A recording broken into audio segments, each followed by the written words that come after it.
I'm standing in my father's arms for the first time in 20 years, and I can barely breathe through the tears streaming down my face. His hands are shaking as he touches my cheek, like he's afraid I might disappear. Maya? My little star? Is it really you? The smell hits me first, that same cologne he wore when I was 12, faint but unmistakable.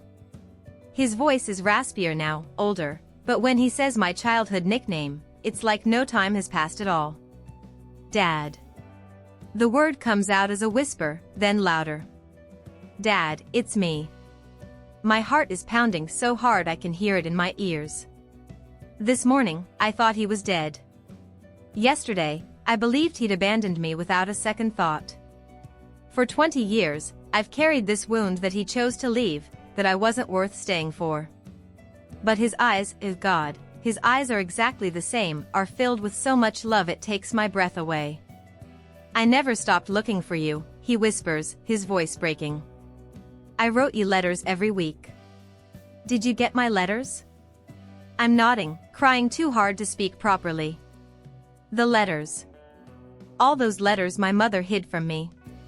20 years of my dearest Maya that I only found 3 days ago. I got them, Dad. I finally got them all. His smile is the most beautiful thing I've ever seen, even as confusion flickers across his features, the dementia stealing moments even now. But right here, in this second, he knows me completely. I fought for you, he says. I fought so hard, sweetheart. I know. I know you did. This hug feels like coming home after being lost my entire adult life. Everything I thought I knew about myself, about love, about trust, it's all changing in his arms. That misdelivered package didn't just bring me letters. It brought me back my father. 6:30 a.m., and I'm already 3 emails deep into my day.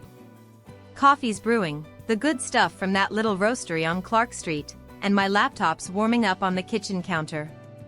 This is my routine, has been for the past 5 years since I started my own digital marketing firm. Structured, predictable, safe. My apartment in Lincoln Park isn't much to look at, but it's mine. Clean lines, neutral colors, everything in its place. I've got a single framed photo on my desk of me and Mom at my college graduation, both of us squinting into the sun, her arm tied around my shoulders. Always just the two of us. Story of my life. Maya, you work too much, my friend Sarah tells me every time we grab dinner, which isn't nearly often enough. She's probably right, but work doesn't ask questions about why I'm still single at 32, or why I've never brought a guy home to meet Mom more than once. The truth is, I'm good at keeping people at just the right distance. Close enough to care, far enough to run when things get serious. My therapist, yes, I have one, don't we all? Says I have abandonment issues. I prefer to think of it as being selective. Take Tom, for instance. We dated for 8 months, and he was perfect, honestly. Kind, funny, successful architect who actually listened when I talked about my clients' impossible demands. But when he started mentioning weekend trips to meet his parents, something inside me just shut down. I found reasons to end it. His laugh was too loud. He left dishes in my sink. Stupid things that didn't matter. The real reason? The closer we got, the more I kept waiting for him to leave. Because they always do, don't they? Even when they promise they won't. I've been having those dreams again lately. The same one I've had since I was 13, a man's voice calling my name, but I can never see his face clearly through the fog. I wake up with this aching feeling in my chest, like I've lost something important, but I can never remember what. Mom doesn't like it when I ask about my father. Her jaw gets tight, and she changes the subject to my work or her garden or literally anything else. He made his choice, Maya, she'll say if I push too hard. Some men just aren't built for responsibility. I stopped pushing years ago, but sometimes I catch myself wondering. What would he look like now? Would he be proud of my business? Would he laugh at my terrible jokes the way Mom does? The wondering used to make me angry, at him for leaving, At myself for caring about someone who clearly didn't care about me. Now it just makes me tired. You can't miss someone you never really knew, right? But here's the thing I don't tell Sarah or my therapist or anyone. Sometimes, when I'm walking down Michigan Avenue and I see a man about the right age with dark hair, my heart skips. Just for a second. Just until I realize it's not him, because I wouldn't even recognize him if it was. My phone buzzes. Client emergency, their social media campaign launched with a typo in the headline. Crisis mode activated, and I'm grateful for the distraction. Work I can control. Work makes sense. Work doesn't abandon you if you're good at it. I'm pulling up spreadsheets and damage control strategies when the doorbell rings. 10:47 a.m., weird time for a delivery, but maybe it's the new printer I ordered for the office setup in my spare bedroom. Funny how the smallest moments can change everything. I had no idea that walking to my front door would be the first step toward finding the piece of myself I didn't even know was missing. The delivery guy looks like he's been running late all morning. Baseball cap pulled low, scanner beeping impatiently in his hand as he checks his phone for the third time since I opened the door. Package for Chen, apartment 4B? He's already holding out his electronic signature pad, barely making eye contact. I almost correct him. Tell him there's no Chin here, just Maya Rodriguez Chin, my hyphenated name from when Mom remarried briefly when I was 16. But the package is already in my hands, heavier than I expected, about shoebox-sized and wrapped in plain brown paper. Thanks, I mumble, signing quickly. He's already jogging back to his truck. I flip the package over, squinting at the shipping label. The address is definitely mine, 847 West Fullerton, 4B, but the name reads David Chen. Not Maya. David. The return address catches my eye, Westwood Memorial Services, with a local Chicago street I don't recognize. Memorial Services. That sounds ominous. Maybe someone died and this David Chin is supposed to get their belongings? I should call the shipping company. That's what a responsible person would do. But something about holding this package makes my chest feel tight in a way I can't explain.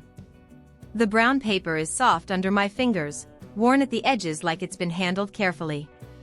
There's a faint smell when I hold it closer, something familiar I can't quite place. Not perfume, maybe cologne? It reminds me of something from a long time ago, something that makes me feel 7 years old again. My rational brain is screaming to just leave it in the hallway, tape a note to it explaining the mix-up. But David Chen. That last name. Chen was my father's name, before Mom legally changed mine to Rodriguez Chen after her second marriage. What if this David is family? What if someone I don't know about is dead, and this package contains something important that can't wait for the postal service to figure out their mistake? My hands are already finding the edge of the tape before I fully decide. The sound it makes peeling off is sharp in the quiet hallway, rip, rip, rip. This is probably illegal, I whisper to myself, but I'm already folding back the brown paper.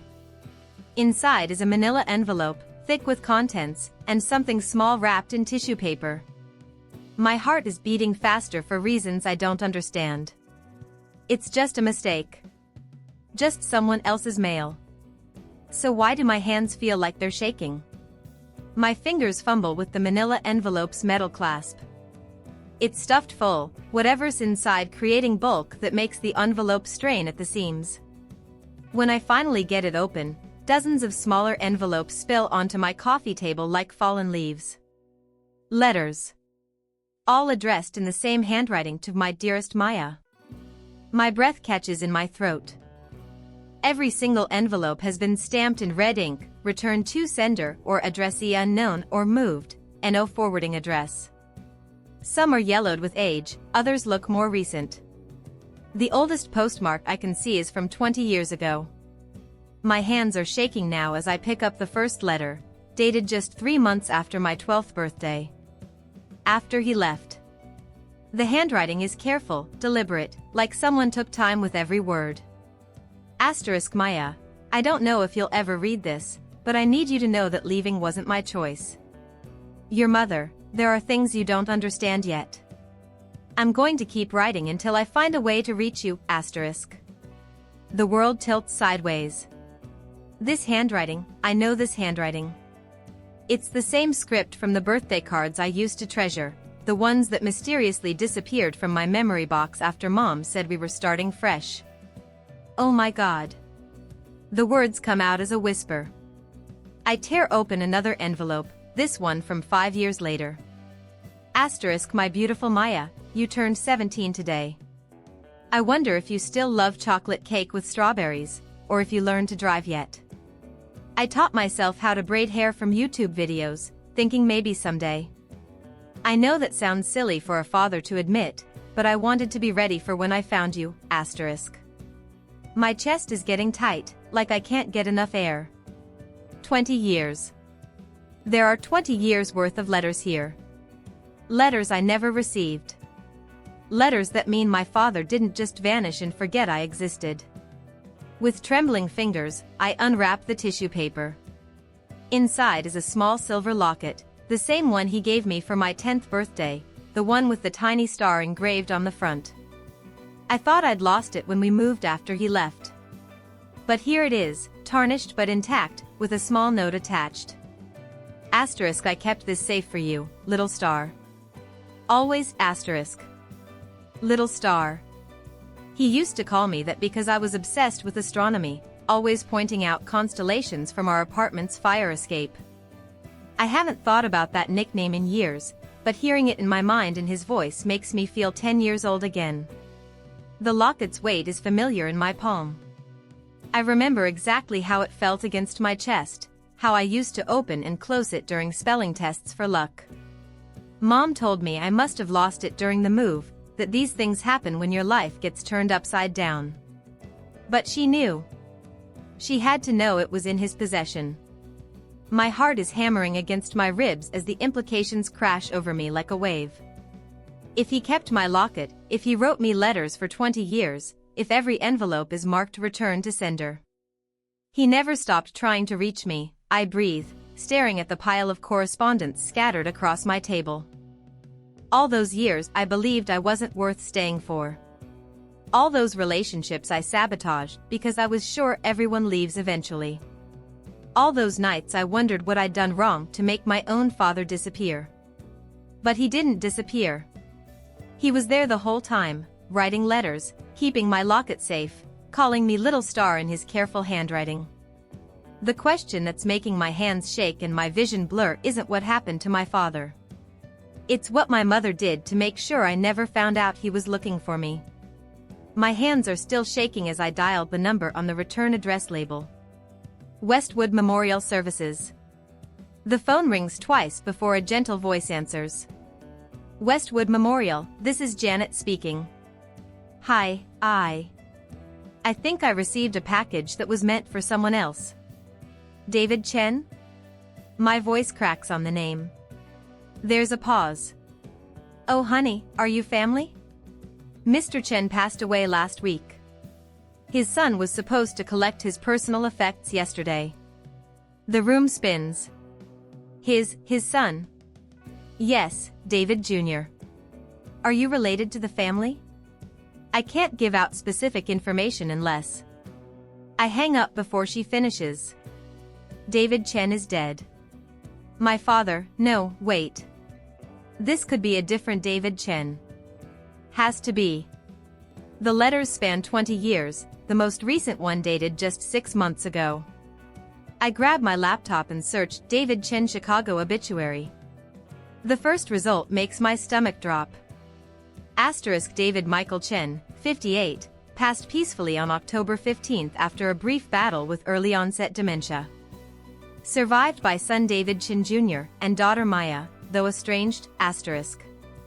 The photo is grainy, black and white, but I recognize the eyes immediately. Those are my eyes. My father's eyes. Estranged. The word burns. I wasn't estranged by choice. I'm scrolling through more results when my phone rings. Mom. I almost don't answer.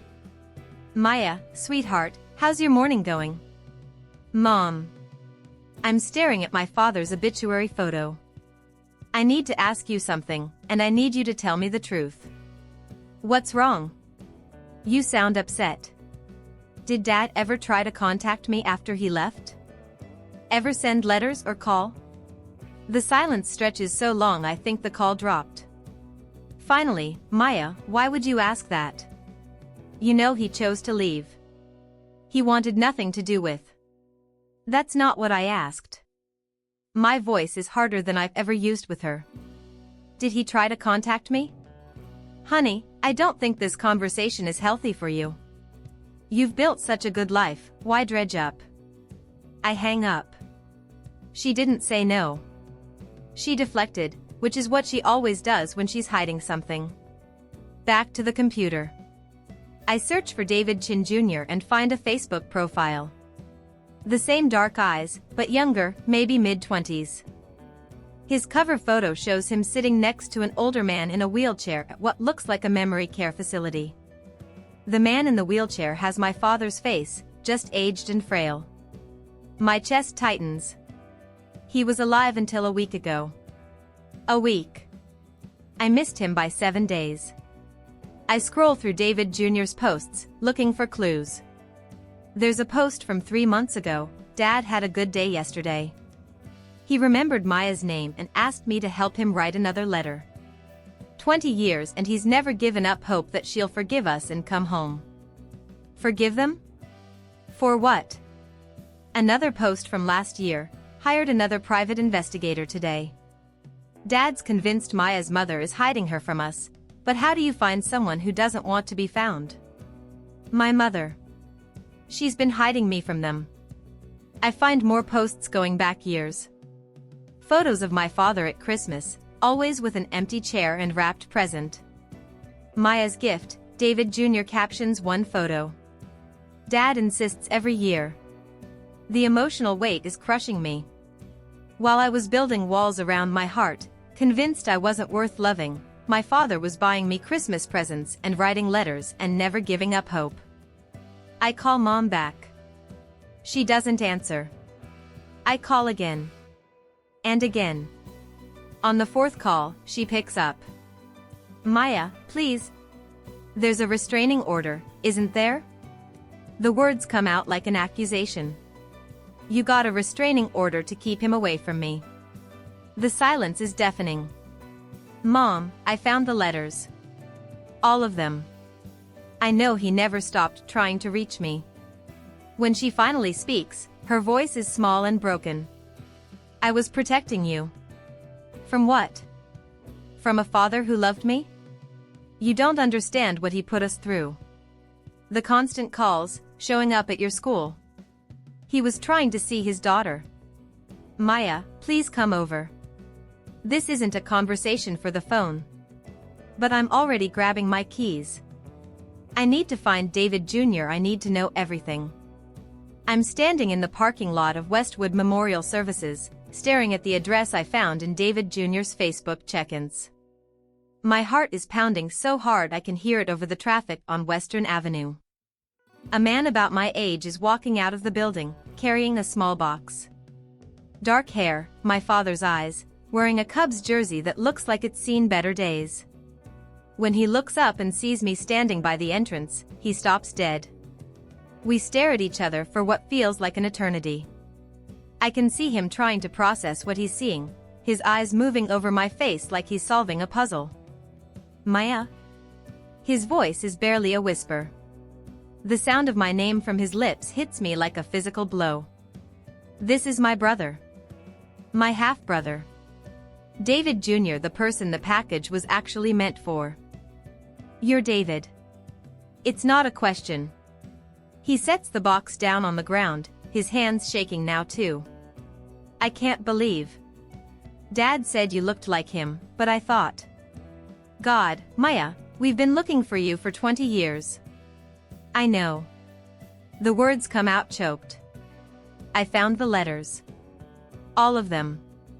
His face crumbles, and suddenly he's crying right there in the parking lot. You got them? But they all came back. Every single one came back. They were never sent to me. My mother. I can't finish the sentence. The betrayal is too big, too overwhelming to put into words. David wipes his eyes with the back of his hand. She moved you. Every time Dad found an address, you'd be gone within a month. He hired private investigators, but she was always one step ahead. I didn't know. My voice breaks. I didn't know any of this. I thought he abandoned me. Abandoned you? David looks stunned. Maya, he never stopped fighting for you. Even when the dementia started taking his memories, he remembered your name. He remembered that he loved you. The grief hits me all at once, not just for the father I lost, but for the 20 years we could have had together. For the brother standing in front of me who's a stranger but feels like family. For all the Christmases and birthdays and ordinary moments that were stolen from us. He's gone, isn't he? I already know the answer, but I need to hear it. David nods, fresh tears spilling over. Last week. But Maya, he never gave up hope. Right up until the end, he kept asking when you were coming home. Home. The word breaks something open in my chest. All these years, I've been searching for a place to belong, building walls to protect myself from abandonment, when my father was out there keeping my childhood locket safe and writing letters and believing I would come back to him. The package, I managed to say. It was supposed to be yours. His personal effects from the memory care facility. But maybe. David's voice is wonderstruck. Maybe it wasn't a mistake. Maybe this was the only way the universe could get those letters to you. I'm sobbing now, ugly crying in a parking lot, but I don't care. 20 years of believing I was unwanted, unloved, not worth staying for, and it was all a lie. David steps closer, hesitant. Maya, I know this is overwhelming, but would you like to see where he lived? There are photo albums, home videos. He documented everything, hoping someday he could show you what you missed. I nod, not trusting my voice. My brother, I have a brother, pulls out his phone. There's something else, he says gently. Dad made me promise that if I ever found you, I would tell you something. He swallows hard. He said to tell you that every night before bed, he would look at the stars and remember teaching you constellations. He said you were his little star, and no matter how far away you were still lighting up his sky. Little star. The same words from the locket note. The same nickname that made me feel 10 years old again. This is the moment everything changes. Not just finding my father's letters, but finding the family I never knew I had, and learning that love doesn't disappear just because someone tries to hide it. David is looking at me with so much hope in his eyes, and all I can think is, what if I'm too late for everything that matters? There's something I need to tell you, he says softly, and my stomach drops. Dad's still alive, Maya. He's in memory care now, and most days he doesn't remember much, but the world stops spinning. He's alive? The obituary was a mistake. The funeral home mixed up files. There was another David Chin who passed last week. I've been trying to get it corrected, but he trails off, watching my face. Maya, do you want to meet him? I can't breathe. All this grief I've been carrying for the last hour, mourning a father I thought I'd lost forever, and he's alive. He's 30 minutes away in a memory care facility, probably wondering why no one visits him anymore. But what if he doesn't remember me? What if I walk in there and he looks at me like a stranger? 20 years is a long time, and dementia. God, what if I'm just another face he can't place? What if he doesn't know who I am? The fear tumbles out before I can stop it. David's expression grows gentle. Some days he doesn't. I won't lie to you about that. But other days, he talks about you like you just left the room. He asks when you're coming home from school, or if you remembered to feed your goldfish. My goldfish. Mr. Bubbles, who died when I was 13. Dad remembered him. What if I hurt him by showing up? My voice is getting smaller. What if seeing me confuses him, or makes him worse? Maya. David steps closer. What if seeing you is exactly what he needs? I'm terrified. More scared than I've ever been in my life. This isn't like walking away from a relationship when things get complicated. This isn't building walls to protect myself from potential pain. This is walking straight into the most vulnerable moment of my life, knowing there are no guarantees. What if I'm not the daughter he remembers? What if I disappoint him? What if 20 years has changed me into someone he wouldn't recognize, someone he wouldn't love? But then I think about those letters. Hundreds of them, written with such careful love. My beautiful Maya. My little star. He never stopped believing in the daughter he remembered. Maybe that's enough. Maybe love doesn't require perfect memory or perfect timing. I'm scared, I admit out loud. I know. I was terrified the first time I had to put him in memory care. Terrified every time he didn't recognize me. But Maya, the moments when he does remember, they're worth everything. I think about all the years I wasted believing I wasn't worth fighting for. All the relationships I sabotaged because I was convinced everyone leaves. All the nights I dreamed about a father I thought had forgotten me. He never forgot. Even when his mind started failing, he held on to me. What do I say to him? My hands are shaking again. You don't have to say anything. Just be there. Just let him see that his little star came home. The word home breaks me open all over again.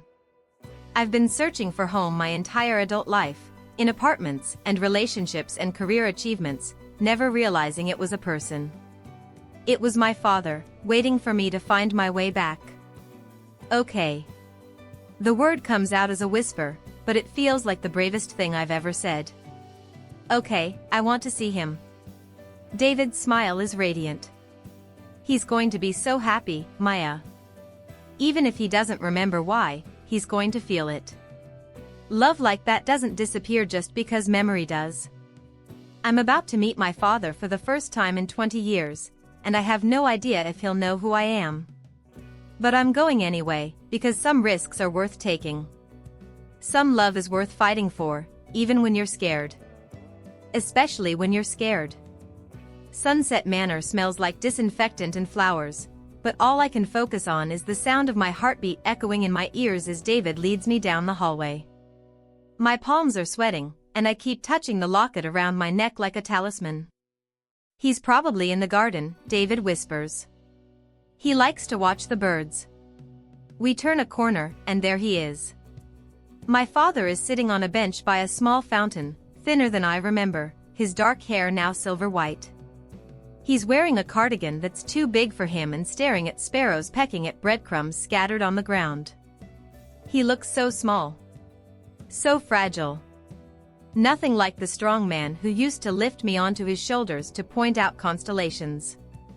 Dad? David calls softly. I brought someone to see you. My father turns slowly, and when his eyes meet mine, the world goes completely silent.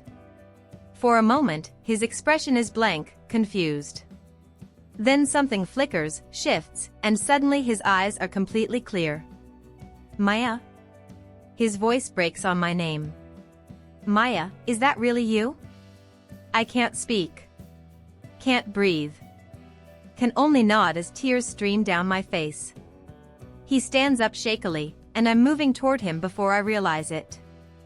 When his arms wrap around me, I'm 12 years old again, safe and loved and home. My little star, he whispers into my hair, his voice thick with tears. I knew you'd come back. I never stopped believing. I'm sorry, I sob against his shoulder. I'm so sorry it took me so long. Shoo. His hands are trembling as he strokes my hair. You're here now. That's all that matters. We hold each other for what feels like hours, both of us crying. When we finally pull apart, he cups my face in his hands, studying every detail like he's memorizing me. You look just like your mother did at your age, he says with a sad smile. Beautiful. So beautiful. Dad, I found your letters. All of them. I pull the locket from under my shirt. And this. You kept it safe for me. His eyes fill with wonder as he touches the silver star. I promised I would. Do you remember? I told you I'd keep it until you were ready to wear it again. I remember everything now. The constellations, the bedtime stories, how you taught me to ride my bike in Lincoln Park.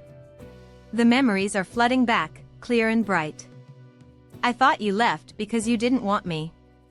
Never. His voice is fierce, more like the father I remember. Never, sweetheart. I fought for you every single day. Your mother. He pauses, confusion flickering across his features. There was a misunderstanding. Legal troubles. But I never stopped loving you. I know, Dad. I know now.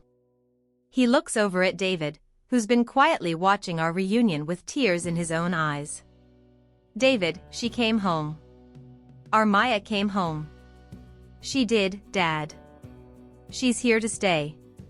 My father's smile is radiant, even as I can see the confusion starting to creep back into his eyes.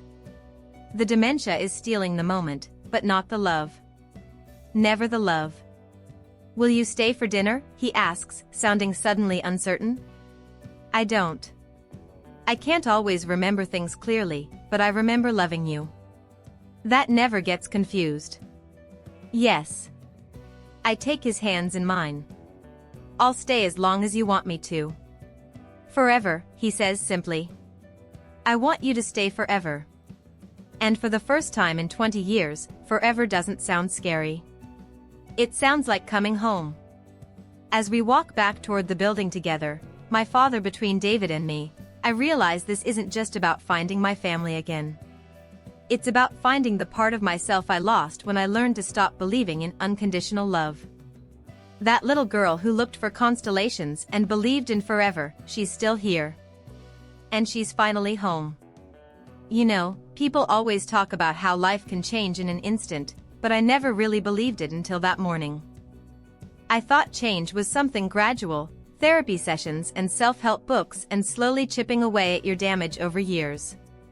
But sometimes, apparently, it happens in a heartbeat. Sometimes it arrives in a misdelivered package. I visit Dad every day now. Some days he knows exactly who I am, calls me his little star, asks about work, remembers that I hate mushrooms on pizza. Other days, I'm just a nice lady who sits with him and reads letters out loud. But here's what I've learned, it doesn't matter. Love doesn't require perfect memory. It just requires showing up. David, my brother, God, I love saying that, he's become my anchor in ways I never expected. We grab coffee every Sunday and swap stories about Dad's quirks. Apparently, he used to make the same terrible dad jokes when David was growing up. We're building 20 years of sibling rivalry in reverse, and it's the most beautiful thing. My apartment doesn't feel sterile anymore. I have photos now, real family photos. Dad teaching me to tie my shoes. David and me at Navy Pier last month, both of us trying to smile while the wind destroyed our hair. They're scattered around my coffee table, propped against books, taped to my refrigerator.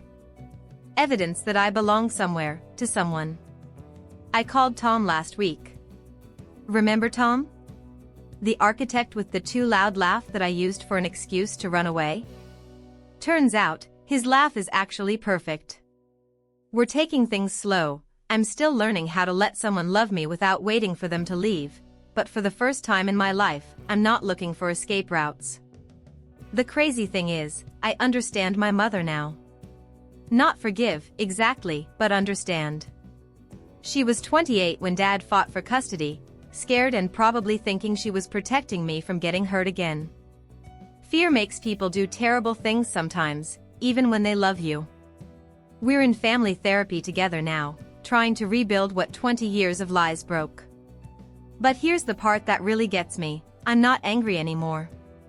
All that rage I carried about being abandoned, about not being worth staying for, it's just gone. replaced by this overwhelming gratitude that somehow, against impossible odds, love found a way. I keep Dad's letters in a wooden box on my nightstand. Sometimes I reread them when I can't sleep, just to remind myself that someone believed in me even when I stopped believing in myself. 20 years of my dearest Maya. 20 years of never giving up hope. My therapist says I'm a different person than I was 6 months ago. More open, more trusting, more willing to take emotional risks. She's right, but it's deeper than that. I'm not just healing from abandonment issues, I'm remembering who I was before I learned to protect myself from love. That little girl who looked for shooting stars and believed her father hung the moon? She's still here. She's been here all along, just waiting for someone to tell her it was safe to come out. Yesterday, Dad had a really good day. He told me about the constellation Cassiopeia, how it looks like a W in the sky, and how he used to point it out to me from our fire escape. Then he took my hand and said, "Maya, I'm sorry I was gone so long." I told him the truth, "You were never really gone, Dad. I just couldn't see you through all the fear." That misdelivered package didn't just bring me letters. It brought me home to myself. 6 months later, I'm standing in the same spot where I first opened that misdelivered package. But everything is different now. Dad is here with me, one of his good days, sitting in the armchair by my window, watching me sort through client emails. David's in the kitchen making his terrible coffee, arguing with me about whether the Cubs have a shot this season. My apartment is full of voices, laughter, the sound of family. "Maya," Dad says suddenly, and I look up to see him smiling at me with complete recognition. "You know what I was just thinking about?" "What's that, Dad?" "That package you told me about. The one that wasn't meant for you." He chuckles softly. Except maybe it was. Maybe the universe knew exactly what it was doing. I walk over and sit on the arm of his chair, the same way I used to when I was 10. The locket catches the morning light, still warm against my skin.